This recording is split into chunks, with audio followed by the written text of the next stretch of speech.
Ford Thunderbird was often Ford's most popular vehicle, especially during the 1950s, 1960s, and 1970s. But after the Mustang came out, Ford had to do a lot more with the Thunderbird to keep the Ford Thunderbird competitive with the popular Mustang. So let's talk about which generations were the most popular, which ones were the least popular, which ones had the best engine options, and which ones were considered to have the least reliable engines.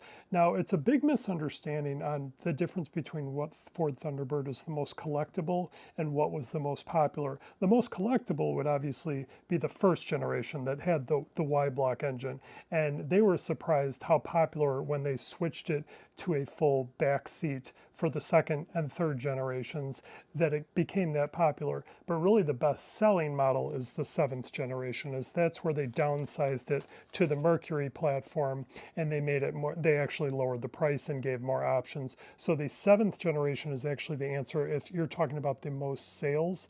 Most collectible would still be the first generation.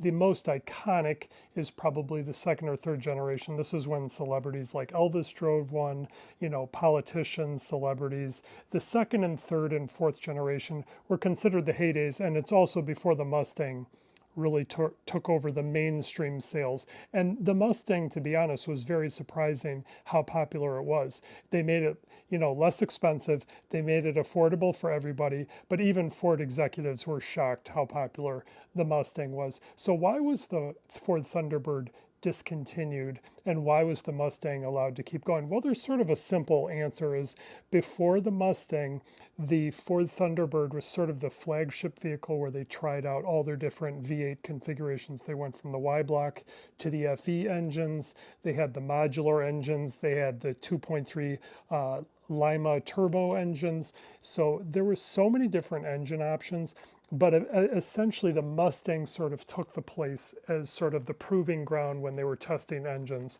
So by the 90s, it was clear that the Mustang was going to be the one to take the crown for a V8 rear-wheel drive car. They weren't with all the SUVs. Now, I was fortunate enough where I was starting to become a car salesman in the early 2000s, so I saw this take shape. The Mustang was incredibly popular, but unless you were buying a Mustang, you were most likely buying some form of a small SUV, a Ford F-150 or an F-Series.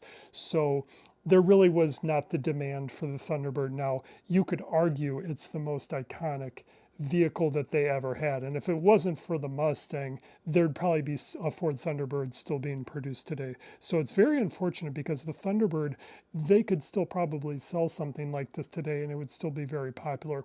Would it sell 1 million units per year? No, but it would definitely have a market for it.